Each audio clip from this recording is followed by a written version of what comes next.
നമസ്കാരം. ജെഎൻയുവിലെ വിപ്ലവ സൂര്യൻ ബീഹാറിലെ ബെഗുസരായിൽ അത്ഭുതം സൃഷ്ടിക്കുമോ?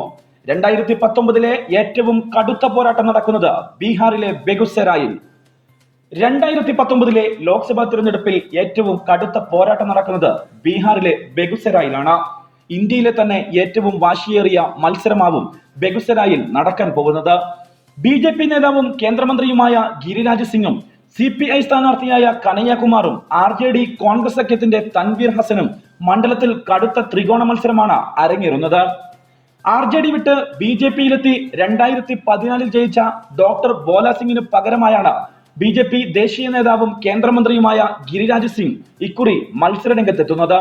കഴിഞ്ഞ തവണ രണ്ടാമതെത്തിയ RJD നേതാവ് തൻവീർ ഹസനും കനയ്യകുമാറും തമ്മിൽ കൊടുമ്പിരി കൊള്ളുന്ന മത്സരത്തിൽ മതേതര വോട്ടുകൾ പിളരുമെന്ന പ്രതീക്ഷയിലാണ് BJP. JDUവിന്റെ മുസ്ലിം വോട്ടുകളിലും BJPയുടെ ഭൂമിഹാർ വോട്ടുകളിലുമാണ് കനയ്യയുടെ പ്രതീക്ഷ. ഭൂമിഹാർ വിഭാഗത്തിൽപ്പെടുന്ന കനയ്യയ്ക്ക് സവർണ വോട്ടുകളിൽ കടന്നു കയറാനായേക്കും. യുവാക്കളും നല്ലൊരു പങ്ക് കനയ്യയോടൊപ്പമുണ്ട്. രാജ്യം മുഴുവൻ ഉറ്റുനോക്കുന്ന ഈ പോരാട്ടത്തിൽ BJPയെ കടന്നാക്രമിച്ചും RJDയെ കുറിച്ച് മൗനം പാലിച്ചുമാണ് കനയ്യകുമാർ പ്രചാരണം നടത്തുന്നത്. എന്നാൽ നിലവിലെ ദേശീയ രാഷ്ട്രീയ സാഹചര്യത്തിൽ BJPയെ താഴെയിറക്കാൻ ഏതു കാട്ടാളനുമായി സഖ്യമുണ്ടാക്കാമെന്നുള്ള രാഹുൽ ഗാന്ധിയുടെ വാക്കുകൾ ഇവിടെ പാഴ്വാക്കുകളാവുകയാണ്. BJPക്ക് ജയിക്കാൻ സാധ്യതയുള്ള മണ്ഡലങ്ങളിൽ, കോൺഗ്രസിന് ജയിക്കാൻ സാധ്യതയില്ലാത്ത മണ്ഡലങ്ങളിൽ BJPക്കെതിരെ ജയിക്കാൻ സാധ്യതയുള്ള സ്ഥാനാർത്ഥിയെ പിന്തുണക്കുക എന്നതായിരിക്കണം ഒരുപക്ഷെ ബെഗുസരായിൽ BJPയെ താഴെയിറക്കാൻ കോൺഗ്രസ് നേതൃത്വം പാലിക്കേണ്ടിയിരുന്ന ഒരു രാഷ്ട്രീയ മര്യാദ. എന്നാൽ കനയ്യകുമാറിനെ പോലുള്ള ഒരു വിദ്യാർത്ഥി നേതാവിനെതിരെ മത്സരിക്കാൻ കോൺഗ്രസ് രംഗത്തിറങ്ങിയതോടുകൂടി കോൺഗ്രസിനെതിരെ തന്നെ പ്രവർത്തകർ വലിയ രീതിയിലുള്ള അമർഷമാണ് ഇപ്പോൾ ഉണ്ടാക്കിയിട്ടുള്ളത്.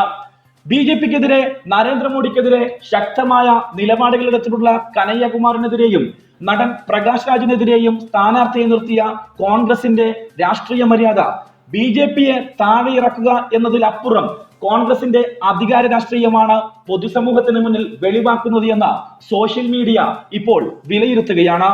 അതുകൊണ്ട് തന്നെ BJPയെ താഴെയിറക്കുന്നതിലപ്പുറം കോൺഗ്രസിന്റെ അധികാര രാഷ്ട്രീയം തന്നെയാണ് ഈ തിരഞ്ഞെടുപ്പിലും മുന്നോട്ട് വെക്കുന്നത് എന്നുള്ള വലിയൊരു സത്യം ഇവിടെ വെളിവാകുന്നു. രാജ്യം ഒറ്റക്കെട്ടായി BJPയെ, നരേന്ദ്രമോദി സർക്കാരിനെ താഴെയിറക്കാൻ വേണ്ടി കൈകൾ കോർക്കുമ്പോൾ ഫാസിസത്തിനെതിരെ, നരേന്ദ്രമോദിക്കെതിരെ എന്ന് പറഞ്ഞ് വോട്ട് പിടിക്കുന്ന രാഹുൽ ഗാന്ധിയും കോൺഗ്രസും കനയ്യകുമാറിനോടും പ്രകാശ് രാജിനോടും കാണിച്ചത് ഇരട്ടത്താപ്പ് നയമാണ് എന്ന് തന്നെയാണ് രാഷ്ട്രീയ നിരീക്ഷകർ വിലയിരുത്തുന്നത്. ഒരുപക്ഷെ കനയ്യകുമാറിനും പ്രകാശ് രാജിനും കോൺഗ്രസ് പിന്തുണ കൊടുത്തിരുന്നെങ്കിൽ BJPയുടെ തോൽവി തിരഞ്ഞെടുപ്പിന് മുമ്പേ ഉറപ്പാക്കാൻ പറ്റുന്ന സാഹചര്യമായിരിക്കും നിലവിൽ വരേണ്ടിയിരുന്നത് എന്നും രാഷ്ട്രീയ നിരീക്ഷകർ വിലയിരുത്തുന്നു. News desk, national news.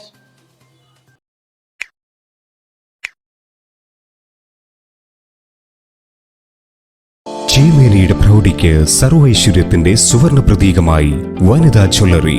ചേമേനിയുടെ മണ്ണിന് പൊന്നിൻ ചാരുതയേകാൻ ആധുനിക യുഗത്തിലെ ആഭരണ സങ്കല്പങ്ങളുടെ പരിശുദ്ധമായ 916 ഹോൾമാർക്ക് സ്വർണത്തിൽ തീർത്ത ആഭരണ കലവറ. Vanitha gold, diamond, silver. KVK tower near Kottakkal Aryavaidyasala, Chemeni. From the house of Deepa gold. ഇനിയും ചാനൽ സബ്സ്ക്രൈബ് ചെയ്യാത്തവർ ഉടനെ സബ്സ്ക്രൈബ് ചെയ്യുക. വാർത്തകൾ കിട്ടാൻ ബെൽ ഐക്കൺ ക്ലിക്ക് ചെയ്യുക.